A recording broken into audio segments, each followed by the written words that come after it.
Kelas 7A.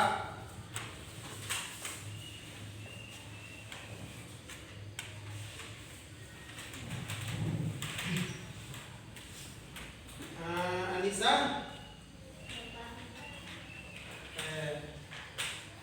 Kemudian Asabriki. Kemudian Dadan, Dika, Gina, Ilham. Angkat tangan ya, tangan. Kemudian Firman. Ya, Firman aja turun bajunya. Lepas tuh. Firman, Lela, Iqbal. Mana Iqbal? Rifa ya, Rifa. Yang Rifa. Topik. Ada. Kemudian Sofi, yang Sofi. Ada. Kemudian Rehan. Kata yang tinggi ya. Kemudian Ramdhani. Kemudian Lina, Selina. Ada. Siti Nurhadiroh. Hadir. Kemudian Siti Nuryani. Supriyadi. Ada? Ada. Ihsan. Ihsan Said Mubarak. Said Maulana. Ada enggak? Kemudian Ihsan Mubarak ada? Hadir. Selanjutnya kelas A ya. Kelas A.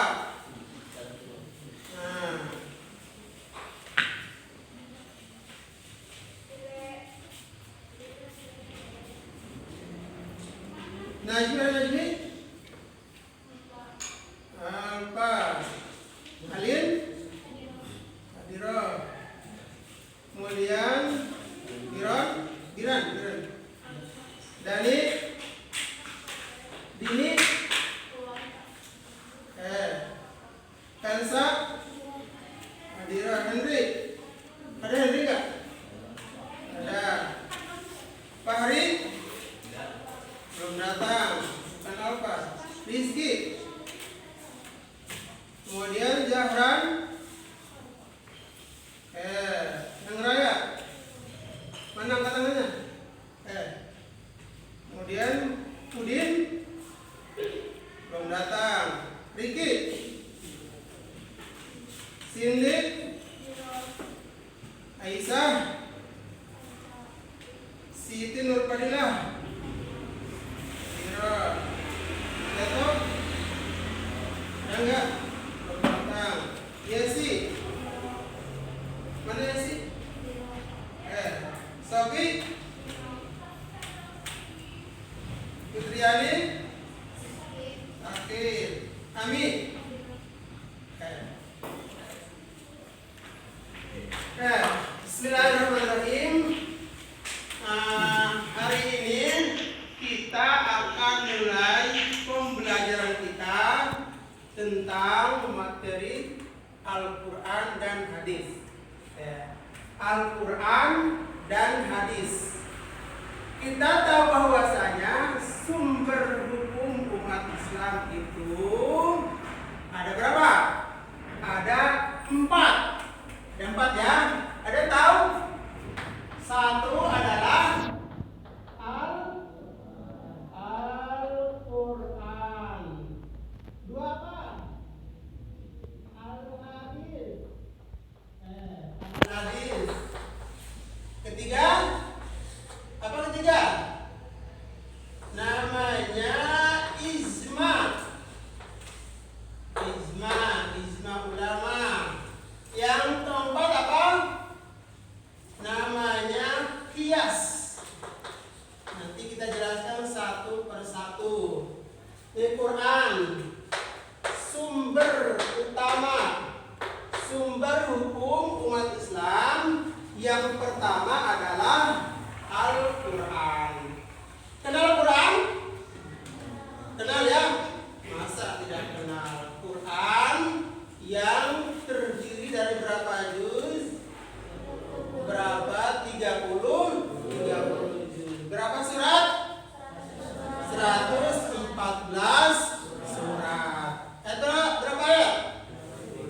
Berapa?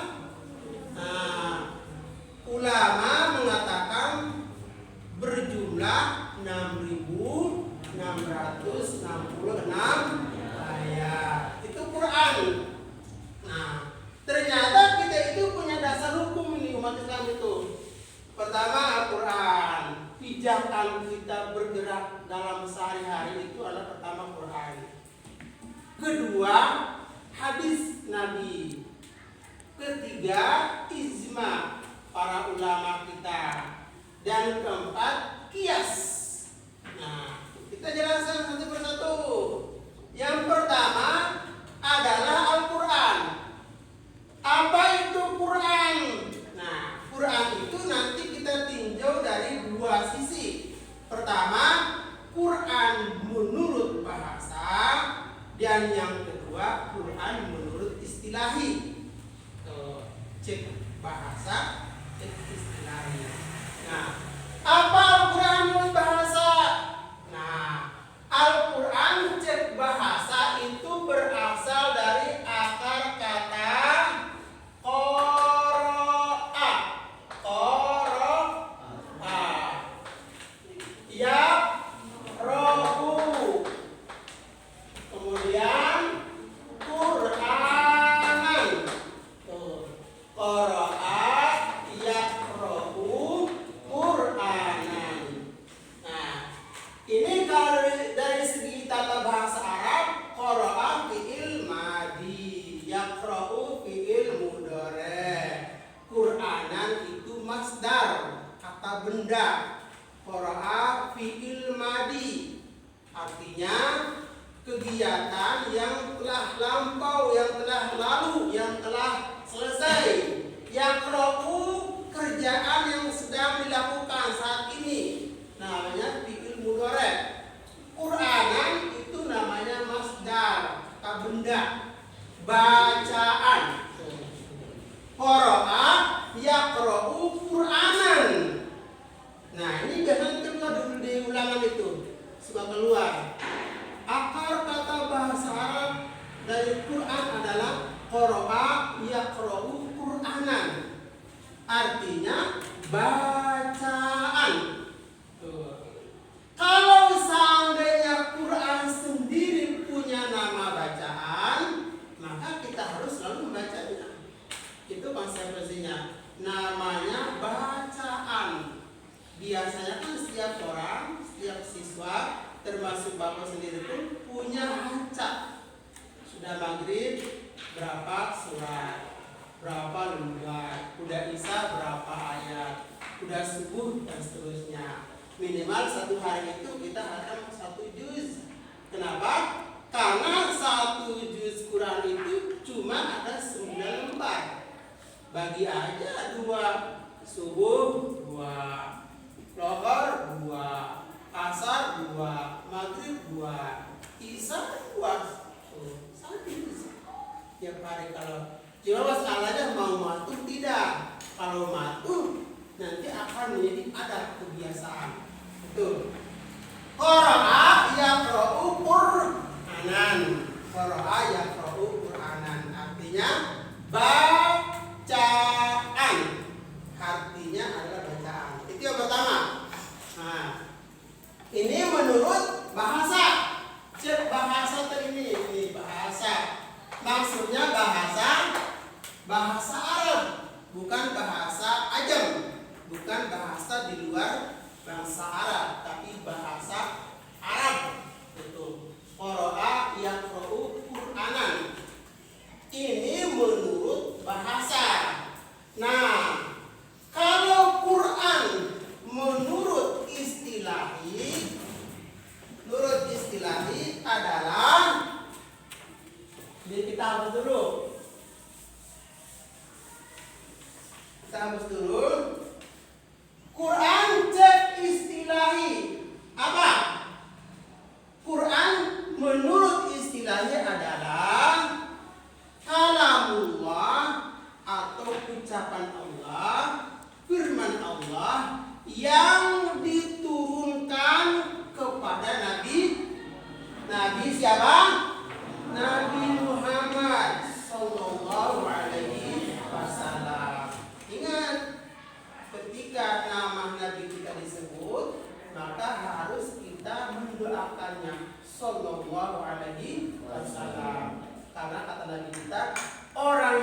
paling koret, paling medip, paling sepikir adalah orang yang ketika disebut namaku, nama Nabi Muhammad, dia tidak pernah menyambut dengan doa, yaitu sallallahu alaihi wasallam. Maka dimanapun kalian dengar Nabi Muhammad, sambung dalam hati dengan ucapan sallallahu alaihi wasallam.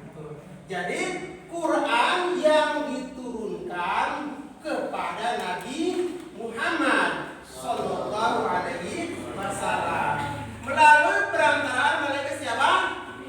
Malaikat Jibril alaihi salam, yang dimulai dari surat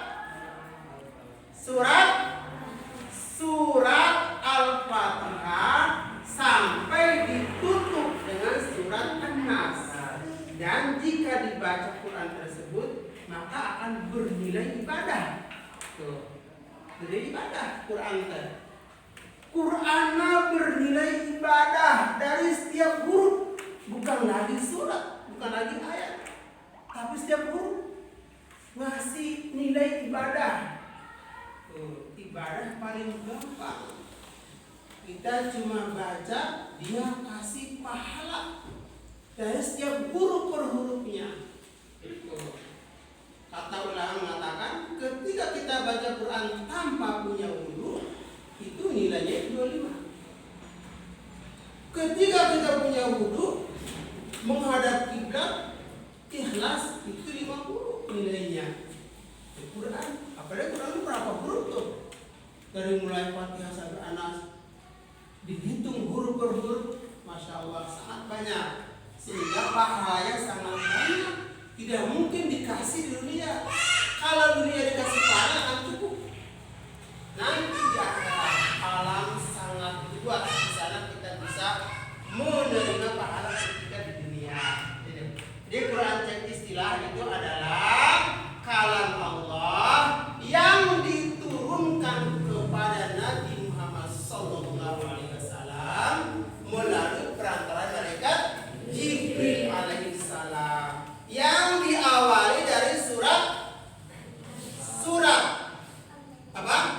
Surat Al-Fatihah sampai diakhiri dengan surat An-Nas, yang jika surat-surat tersebut dibaca maka akan bernilai ibadah. Ibadah itu bukan sholat saja, ibadah bukan puasa saja, ngaji Quran pun ibadah, menikah pun ibadah. Ngaji Quran ibadah, sholat ibadah, ngambil kartu ke kantor itu ibadah. Bapak nyuruh, Asap, tolong ambil kartu ke kantor, itu ibadah. Ibadah yang tidak disadari oleh kalian sebenarnya. Sapu, ambil sapu itu ibadah. Ibadah bukan sholat saja. Sholat, puasa, zakat, menunaikan haji ke Baitullah, itu ibadah yang sudah mahdoh, yang sudah tentu, sudah wajib. Cuma di luar itu ada ibadah yang goyer mahdoh. Apa? Senyum, itu ibadah. Senyum, ada siswa yang senyum, itu ibadah. Ibadah paling ringan. Tuh, guru cemberut tua itu ibadah. Ada Pak Haji itu cemberut tua itu ibadah. Salker. Pak Dudung cemberut tua itu ibadah. Itu. Pak Sidik senyum itu ibadah. Ibadah paling gampang, paling ringan, kebun beli ke pasar. Tuh, jadi jangan dianggap loh. Ibadah itu membuat orang lain senang, bahagia, itu ibadah namanya. Nah, jadi ngapus papan itu ibadah. Ibadah, jangan dianggap ibadah itu sempit. Salat rukun, zakat rukun, tidak. Ibadah itu umum. Kan ibadah kan bagi dua, mahdoh dan goyer mahdoh. Namun mahdoh sudah jelas vertikal antara seorang hamba dengan Tuhannya. Itu ibadah mahdoh namanya. Nah, ibadah goyer mahdoh antara sosial, antara manusia. sampah, buang barang yang berduri berbahaya di jalan, itu ibadah semuanya. Tuh ya. Itu Al-Quran menurut istilahi. Tadi cek bahasa sudah, cek istilahi pun sudah. Artinya Al-Quran cek bahasa itu, cek istilahi pun seperti itu. Nah, Al-Quran itu tidak turun sekaligus. Cuma Allah menurunkan Quran itu sekaligus sampai disimpan di Baitul Izzah namanya. Langit dunia turun semuanya di langit dunia namanya Baitul Izzah. Nanti Jibril akan ngambil di Baitul Izzah sesuai kebutuhan masyarakat. Tuh, contoh misalkan, masyarakat lagi senang minum khamar. Ambillah ayat itu. Nanti ada istilah asbabun nuzul. Sebab musabab yang melatar belakangi turunnya suatu ayat. Ini orang kafir Quraisy mengajak ibadah sekali awal misalkan. Karena nabinya berdakwah terus menerus sampai kafir Quraisy merasa gerah gitu. Sekarang kita kalimat lah, kita ajak damai. Sekali ke gereja, sekali ke masjid, gimana kalau begitu? Tidak bisa. Turunlah ayat lakum dinukum waliyadin. Surah apa itu? Surah Al-Kafirun. Lakum dinukum waliyadin. Untukmu agamamu dan untukku agamamu. Tidak ada toleransi ibadah, nggak ada. Hari ini ke gereja, besok ke wihara, besok ke agama Hindu, nanti ajak masuk ke masjid orang, nggak bisa. Kan orang di luar Islam kan najis. Najis bukan tubuhnya, tapi najis ruhnya. Tuh, jadi orang di luar Islam itu najis. Najis bukan fisiknya, tapi najis secara akidahnya itu najis. Dilarang masuk ke tempat ibadah kita. Orang Kristen mah. Orang Islamnya boleh. Kalau orang Kristen mah antara mandi wajib antara. Dia punya hadas besar, masuk ke tempat ibadah kita kan nggak boleh. Tidak orang Kristen mandi wajib itu tidak pernah. Tuh. Nah itu Al-Quran cek bahasa dan menurut istilahi. Tuh. Masih dalam Quran. Nama-nama salian di Quran apa? Nama lain Al-Quran apa? Ada yang tahu? Al-Furqan. Satu. Al-Furqan. Apa artinya? Apa artinya? Pembeda. Membedakan mana yang hak dan yang batil. Mana yang salah dan mana yang betul. Itu Al-Furqan namanya. Ngabedakeun, ieu mah barang batur, ini mah barang orang, jangan diambil. Ieu mah kabawa batur, tong disebut. Ulah. Al-Furqan ngaranna. Ieu mah pulpen orang, jangan diambil. Ini mah penghapus teman, jangan diambil. Harus mampu membedakan mana yang hak dan yang batil, mana yang boleh digunakan dan tidak boleh digunakan. Apalagi? Apa? Asyifa. Pinter gininya udah Asyifa. Apa Asyifa? Obat. Obat. Nah, kalau sakit karena pisau, misalkan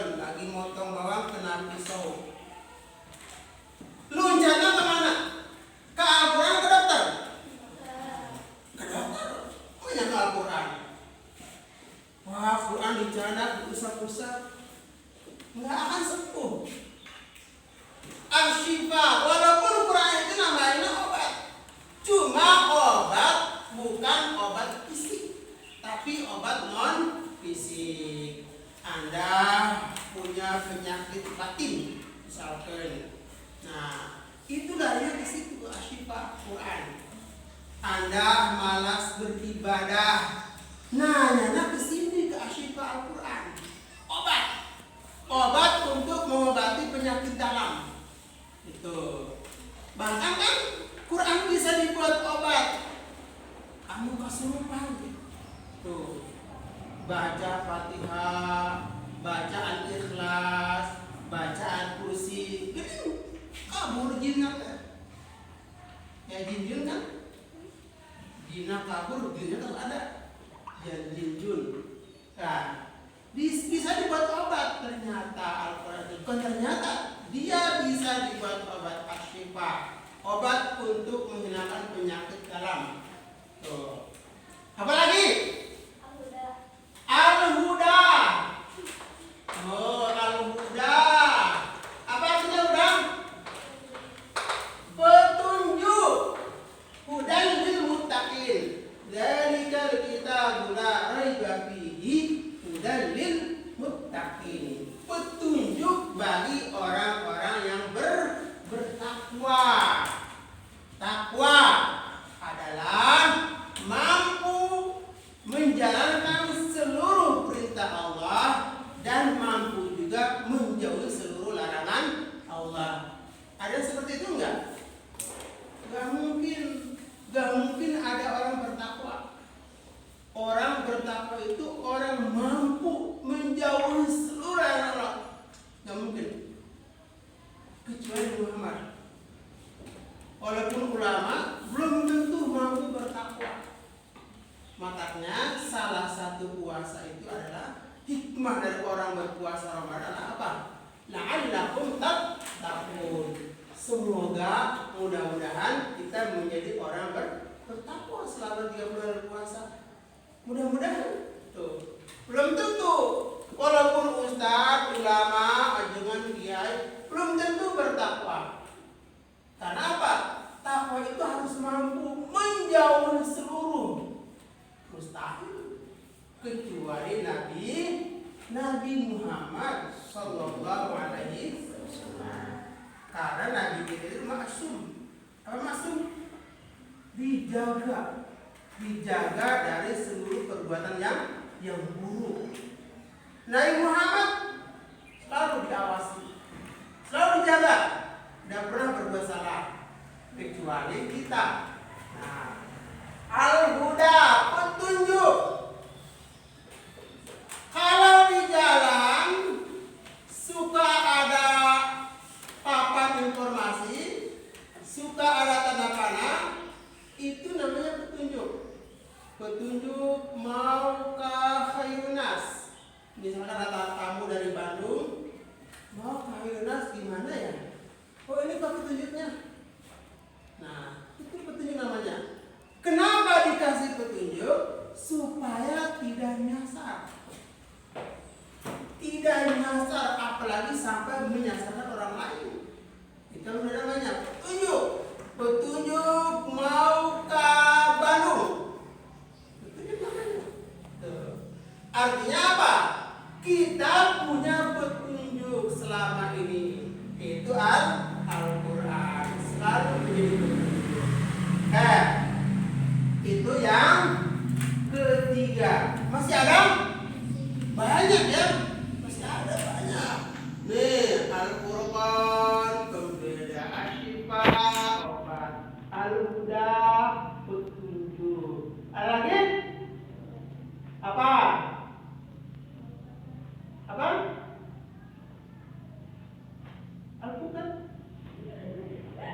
Apa lagi? Alkitab. Tuh. 4. Alkitab. Apa kitab? Apa kitab? Kataba yaktubu uktub. Kataba menulis. Tuh. Kitab. Jadi Quran itu pasti ditulis. Mana buktinya? Ya ada Quran itu ditulis. Nah, ditulis oleh siapa Quran itu? Pada zaman Nabi Muhammad, Quran itu ditulis dalam pada korma, kulit binatang, batu-batu.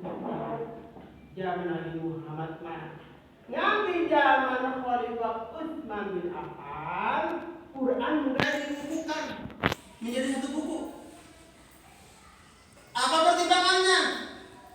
Karena banyak sahabat yang meninggal di medan perang. Para sahabat itu menghafal Quran. Quran yang semua ada di dalam kepala. Ternyata banyak yang meninggal di medan perang. Sehingga Utsman bin Affan khawatir kalau sahabat yang hafal Quran pada meninggal, nanti Quran ikut hilang. Maka zaman Utsman bin Affan, Quran itu dibukukan.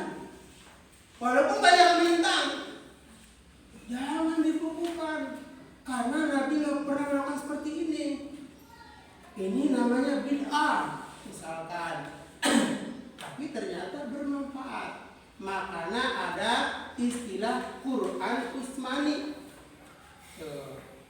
Quran Utsmani itu ditulis pada zaman Khalifah Utsman bin Affan. Ditulis, dibukukan. Dibukukan apa maksudnya dibukukan? Quran ditulis, dibukukan, dibukukan dari mulai Fatihah, Al-Baqarah, Al-Imran, An-Nisa, dan seterusnya sampai ditutup dengan surah Al-Nas. Itu dibukukannya Quran itu. Yang sehari-hari sekarang kita bacakan, walaupun tidak hafal, tapi kita bisa punya Quran di rumah, bisa membacanya. Itu. Nah, Alkitab namanya. Bahkan orang Kristen itu pun punya Alkitab.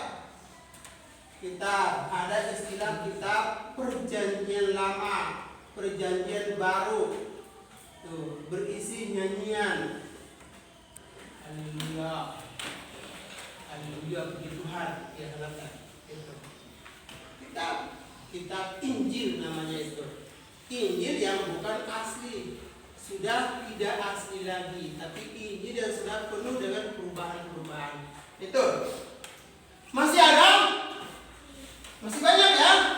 Sangat banyak. Apa lagi? Coba, apa lagi ada nggak? Alkitab, apa lagi? Masih ada nggak? Coba, Al-Furqan, Asy-Syifa, Al-Huda, Alkitab. Apa lagi? Al-Bayan misalkan. Ada Al-Bayan tidak? Al-Bayan. Apa itu Al-Bayan? Penjelas, menjelaskan. Bayan itu ngajelaskan. Di kitab ada masjid apa? At-Taqwa. Itu masuk enggak? Enggak ada. Itu memang enggak masuk. Alkitab, Al-Bayan, penjelas. Nah, ini Al-Quran yang pertama dan Al-Hadis Ijma Qiyas. Ini kalau kita bahas satu persatu pasti butuh waktu yang lama. Oke. Sebelum masuk ke materi yang kedua, Al-Hadis. Kira-kira ada pertanyaan tidak? Yang mau bertanya? Coba angkat tangan yang mau bertanya. Siapa? Silakan. Apa nama lain dari Al-Quran? Apa nama lain dari Al-Quran? Nama alat pengenal ya. Nama ini sidik. Ini alat pengenal. Sidik itu sidik begitu. Itu alat pengenal namanya. Nah, Al-Quran itu nama aslinya kitab Allah yang pertama itu. Kitab Samawat namanya. Kitab dari Samawat, dari langit. Kitab dari langit ada berapa?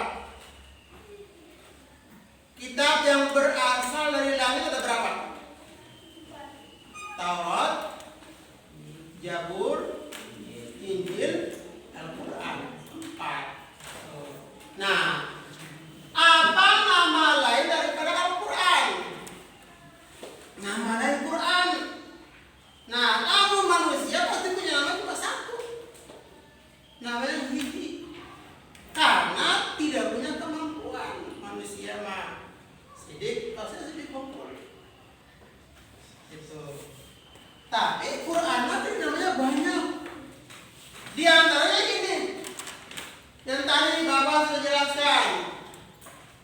Asyifa obat, Al-Huda petunjuk, Alkitab tulisan, Al-Bayan menjelas, menjelaskan mana yang hak, mana yang batil, menjelaskan mau kemana, dari mana, mau di sini apa, di sini mau apa, terus mau kemana. Akhirat dijelaskan oleh Quran. Akhiratnya di mana? Kubur ada di mana? Surga ada di mana? Malaikat di mana? Itu nanti dibayangkan oleh Al-Quran. Tuh. Itu yang pertama. Nah, ada lagi yang bertanya? Siapa yang bertanya? Siapa saja yang bisa bertanya? Silakan. Pintar ini yang bertanya. Coba yang kameramennya berdiri.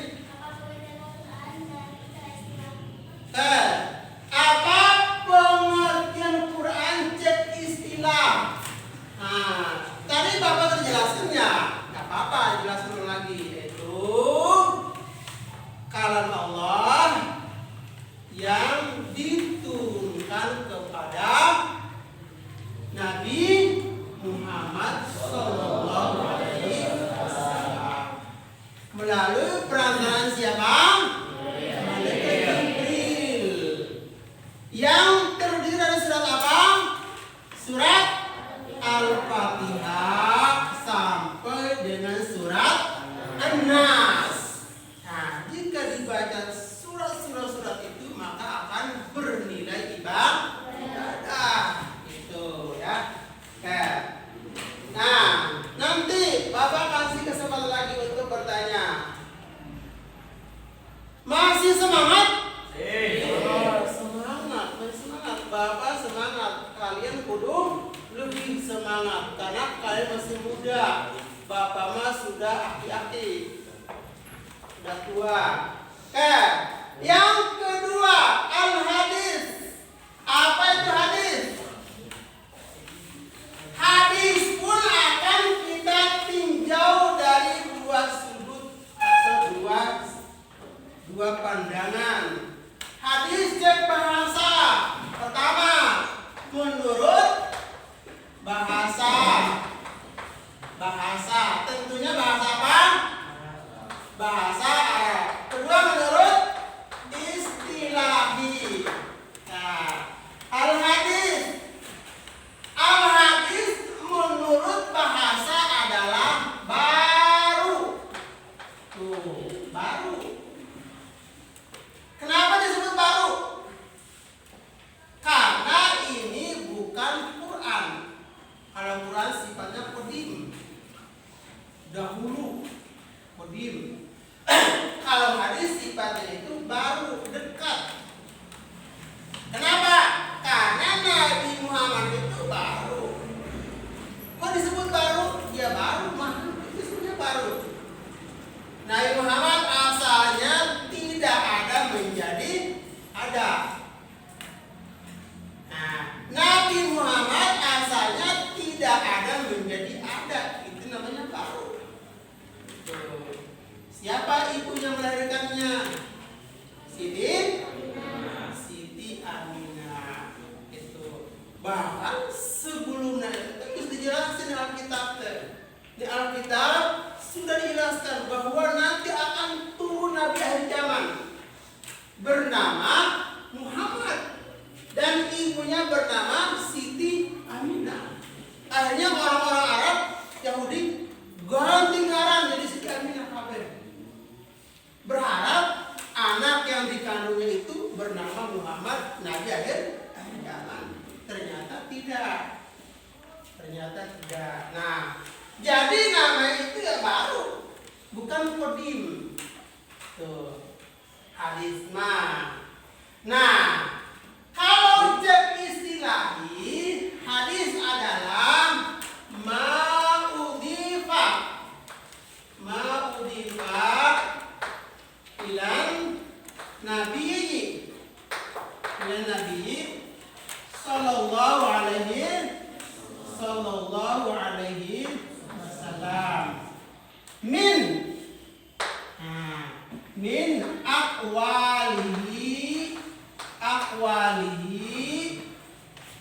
wa af'alihi wa takririhi wa takririhi. Nah, diperhatikan saja. Ma'udifa ilan Nabi sallallahu alaihi wasallam min aqwalihi wa af'alihi wa takririhi. Ini hadis. Cek istilahnya. Apa saja yang disandarkan kepada Nabi Muhammad, baik dalam bentuk akwal, ucapan beliau, baik dalam bentuk af'al, perbuatan beliau, baik dalam bentuk takrir, ketetapan beliau.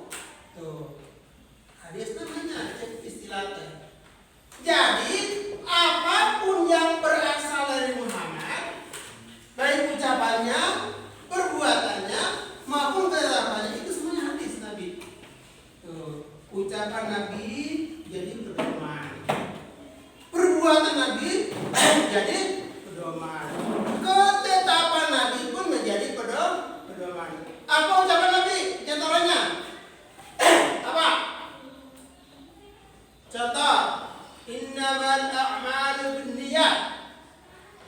Sesungguhnya setiap amal itu tergantung niatnya. Itu ucapan akwal. Setiap amal itu kumaha niatnya, tergantung niat awalnya. Contoh, berangkat dari rumah, niat awalnya itu ingin ke sekolah. Ternyata pas di tengah jalan mengkol ke warung, ngarokok di warung misalkan. Itu niatnya salah. Sehingga para ulama itu menempatkan niat itu sebagai wajib. Niatnya wajib. Wajib berniat dalam segala macam ibadah apapun. Karena niat itu tempatnya di mana? Tempatnya niat di mana? Ada di hati. Hati tidak pernah berbohong. Mulut yang sering berbohong. Sehingga ibadah itu niatnya ditempatkan di hati. Karena hati itu masih jujur, tidak pernah berbohong. Mulut tidak bisa dipercaya, sehingga tidak bisa dibuat landasan ibadah. Itu. Af'alihi, contoh perbuatan Nabi apa?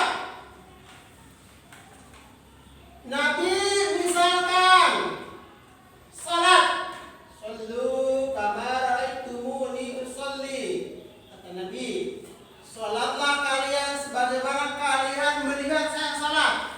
Nabi salatnya di mana? Nah, Nabi salatnya di mana? Kita turutin perbuatannya. Oh, salatnya begini. Enggak Pak, ada salatnya begini. Allahu Akbar. Nabi itu banyak berarti ya. Sampai Allah. Ada kan seperti itu? Allah. Ada yang begini emang. Ada yang begini. Iya emang kerjaan perang. Lagi megang pedang. Jadi kalau pasukan dibagi dua. Pasukan Nabi ketika perang itu sudah dibagi dua. Datang waktu sholat tohar, satu kompi, silakan berjaga. Satu kompi lagi, silakan sholat tohar. Allahu Akbar. Sini, sambil megang apa? Pegang pedang. Sedang musuh, cabut. Lepas mata merahnya. Itu. Jadi sholat macam-macam, padahal sumbernya satu. Nabi Muhammad. Kok bisa begitu ya? Kenapa bisa begitu? Sholatnya kok beda-beda, tapi sumbernya satu. Ada yang Allahu Akbar sini, ada yang di sini, ada yang di sini. Itu nanti dibahas oleh asbabul wurud namanya. Sebab-sebab terjadinya suatu hadis. Dalam Quran disebut asbabun nuzul, latar belakang turunnya suatu ayat. Nah, Jadi apapun yang diucapkan Nabi, dilakukan Nabi, ditetapkan oleh Nabi, ini semuanya hadis namanya. Semua hadis. Jadi kita mah tidak bohong, tidak akan miskin tentang panduan. Di Quran tidak ada, loncat ke hadis. Hadis tidak ada, loncat ke ijma. Ijma tidak ada, loncat ke qiyas. Nah, tapi ingat,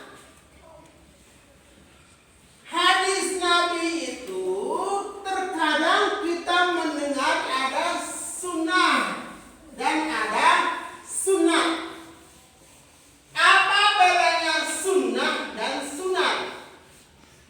Nah, perhatikan, apa bedanya sunnah dan sunat? Sunnah, double N, double nun, dan sunat. Ini beda tidak? Beda tentunya. Bahasa Arab kan salah. Satu huruf beda pasti beda pengertiannya. Sunnah dan sunat. Apa itu sunnah? Nah, nanti sunnah ini akan dibagi lagi dua. Nah, ada yang namanya syariat, ada yang namanya adat.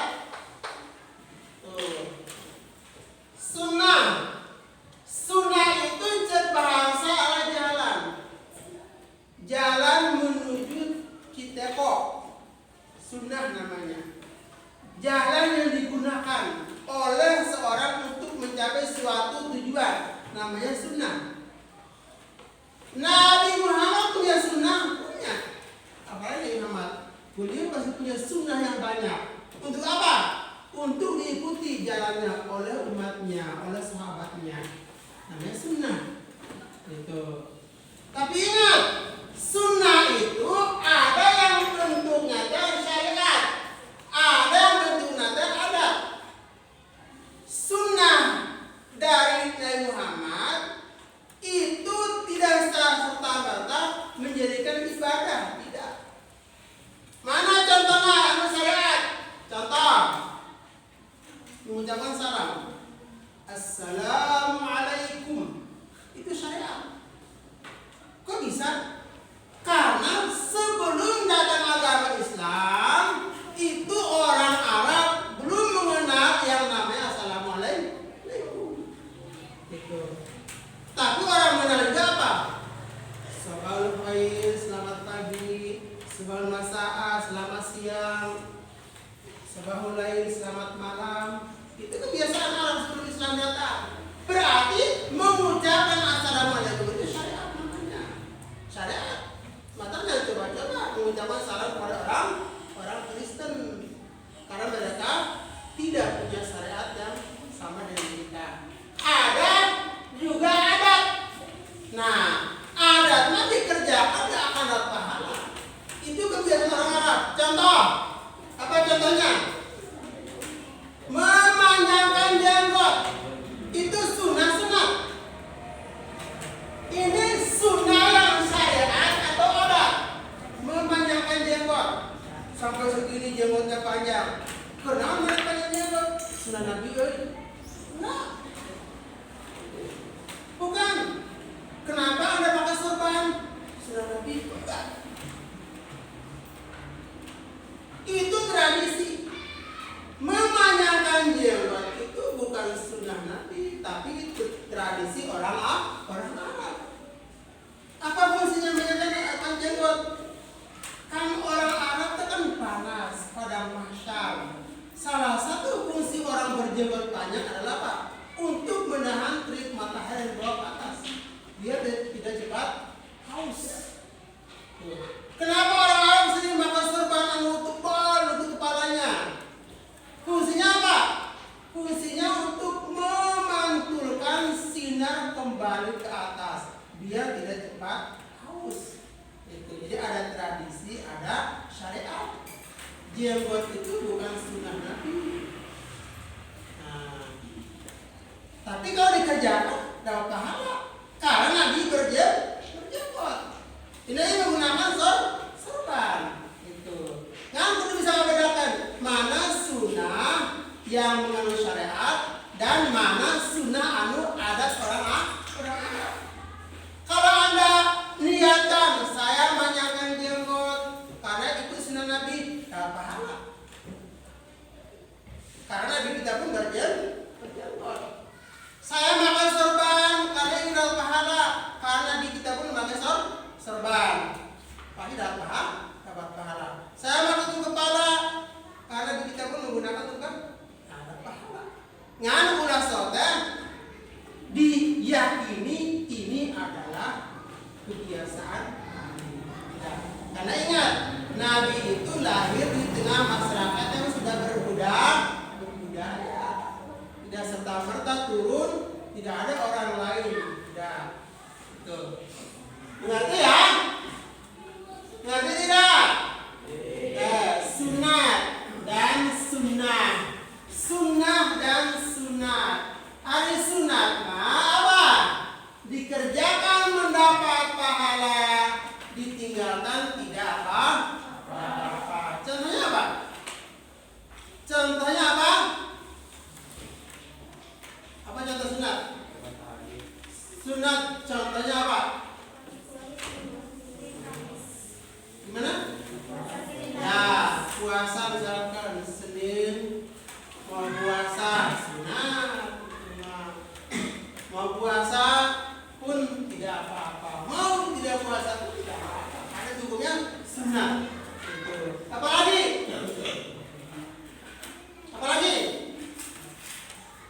Pakai sandal yang menyakar, sunat wajib. Sunat. Itu sunat. Ngan beda diwajib ke sekolah, sama sekolah. Pada sekolah mah dibuka tenang. Sunat dia pakai sepatu mah. Ngan beda sekolah mah diwajibkan. Sekolah kalau nas tidak pakai sepatu wajib. Kalau tidak pakai sepatu akan masuk neraka. Enggak bisa. Ya. Itu hadis menurut syariat dan cek adat istiadat. Oke. Ada pertanyaan? Tidak ada? Namun tidak ada berarti biasanya semuanya sudah pintar. Lamun ayah nunanya berarti bodoh. Serba salah ya disebutnya. Nanya ulah, dia pun tidak boleh. Ketika nanya dianggapnya bodoh. Bodoh namanya. Nah, mending disebut bodoh daripada disebut pintar.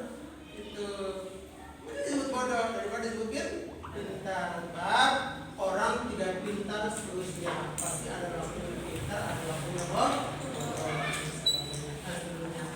Oke, ya mungkin ini nanti kita akan lanjutkan minggu depan ijmah dan qiyas karena tidak mungkin habis dalam waktu yang singkat ini.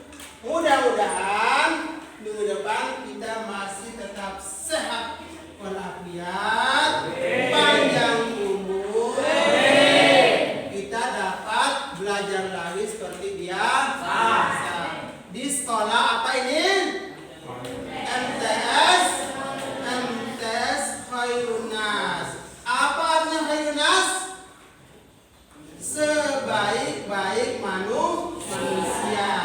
Manusia mana yang baik? Yang bermanfaat bagi orang lain. Khairun Nas anfa'uhum linnas. Sebaik-baik manusia adalah yang dapat memberikan manfaat kepada orang lain. Namun hirup ngarieukeun entong hirup, tapi harus bermanfaat buat orang lain. Namanya Khairun Nas. Itu. Mohon maaf anak-anakku yang Bapak hormati, Bapak hargai, Bapak ucapkan terima kasih karena hari ini sudah dapat ikut belajar seperti biasa. Apabila ada kurangan, Bapak ucapkan mohon maaf yang sebesar-besarnya. Usiku menafsi betaqwallahi. Assalamualaikum warahmatullahi wabarakatuh.